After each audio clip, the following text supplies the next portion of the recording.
Hello, our project is to develop a series of sensors and with a computer to monitor landslide activity. I'm Gabriel Lewis, and I am a third semester undergraduate at UW-Whitewater, and I am studying physics with an emphasis on engineering. Hi, I'm Esther Jeninga. I'm a third semester undergraduate student at the University of Wisconsin, and I am studying physics with an education emphasis. So a landslide is the falling or sliding of loose rocks or soil due to gravity. They lead to billions of dollars in property damage as well as the tragic loss of life. There is not a reliable method of monitoring landslide triggers as well as risks, and this problem exists in not only a local area such as the coast of Lake Michigan on the Wisconsin side, but it's a global problem as well. And so we are hoping that through FOCUS we can develop a prototype instrument that is capable of detecting landslide triggers such as an excessive amount of water due to rainfall or water flow, but also through a freeze-thaw cycle, and that our prototype could also cause risk analysis. So one of the ways we're trying to test for this freeze thaw and all of these factors that you mentioned is preliminarily, we're starting with temperature and moisture. So some of the sensors you can see we're using, if you look at the top left, or in the top right too, you can see we have the capacitive moisture sensors and digital temperature sensors.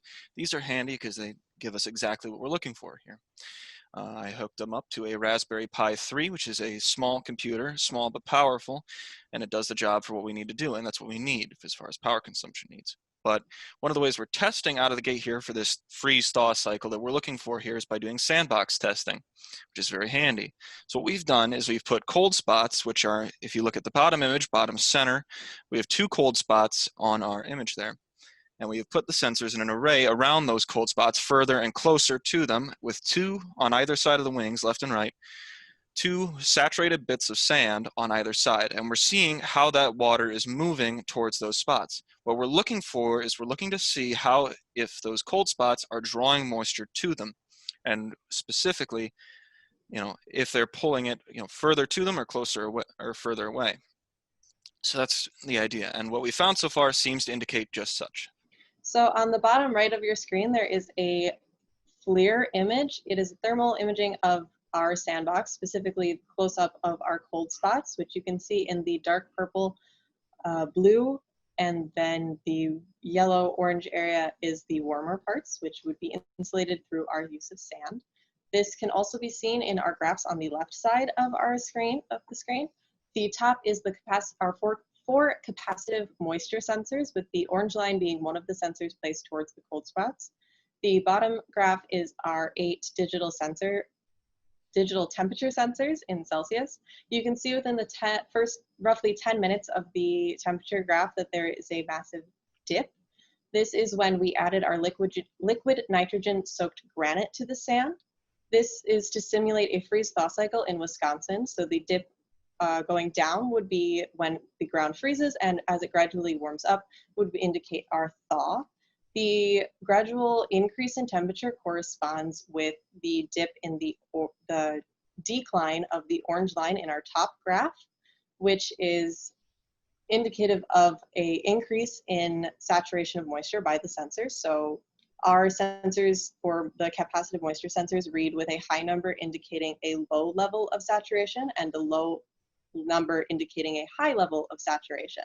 So we hope that this preliminary data can be replicated in future experiments as well as expanded when we move to the field with our research. Now, we have done some preliminary field testing before, and that was mostly just to get our bearings, testing durability, how well is this being able to be deployed, is it being able to be deployed headless? So we've done a fair bit of stuff already out in the field. So one of the things we've done is we've taken plastic totes out into the field and we've tested the durability of our system. One of the things we noticed early on was overheating of components, because the Raspberry Pi has an automatic protocol in there. So if the electronics heat up to a certain extent, the Raspberry Pi will automatically shut down. And this is bad for a number of reasons. The main one being that we are losing data when they shut down like that. So one of the first solutions we did was the box that you can see in the center and on the left. which our one of our lovely mentors made and is rather proud of. So he put the vents on that box and has one on the bottom and on the top, and airflow is allowed to move through those vents. And we also have on the back side of a little outlet, so we can run the wires through and out of the box so that they can be placed out on the ground nearby and easily deployed from the box. That's one of our big things, is trying to make it field deployable so we can just pick it up and go. And that's really one of our big things. Now, what's interesting about that box is that we have our phase 2 computer in there, and we've been moving forward with a lot of testing.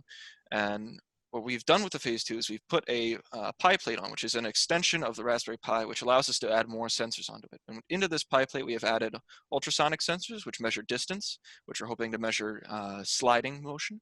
And we also have a GPS on there. We've most recently added the GPS so we get a time fix and a position fix. This is really important for us because we need to know exactly when things are happening. We want an exact time fix on when events occur.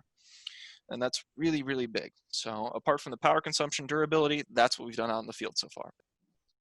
So currently most of our experiments are done in sandbox in a lab in a controlled setting. This is so that we can know for sure what variables are affecting the movement of water, and we hope to see more in our experiments that the water is drawn to cold spots, which can make slopes unstable. For future work, we hope that we can add more of those stackable plates that Gabe mentioned earlier to our Raspberry Pis so that we can add not only more sensors, but decrease the number of Raspberry Pis we have to deploy into the field. We're also hoping that we can make the Raspberry Pis not only communicate with each other, but with us remotely, which he mentioned the word headless. It means that the Raspberry Pis work without a computer monitor or running on a network that is in a school system. This, we're hoping, can make us able to connect to our Raspberry Pis and collect data through a cellular module rather than connect through a system computer. The sensor modules are helpful in monitoring landslide triggers, and they're also useful in allowing us to perform risk assessment on other geological hazards. We're also hoping that our prototype can be used in farmlands for monitoring water flow.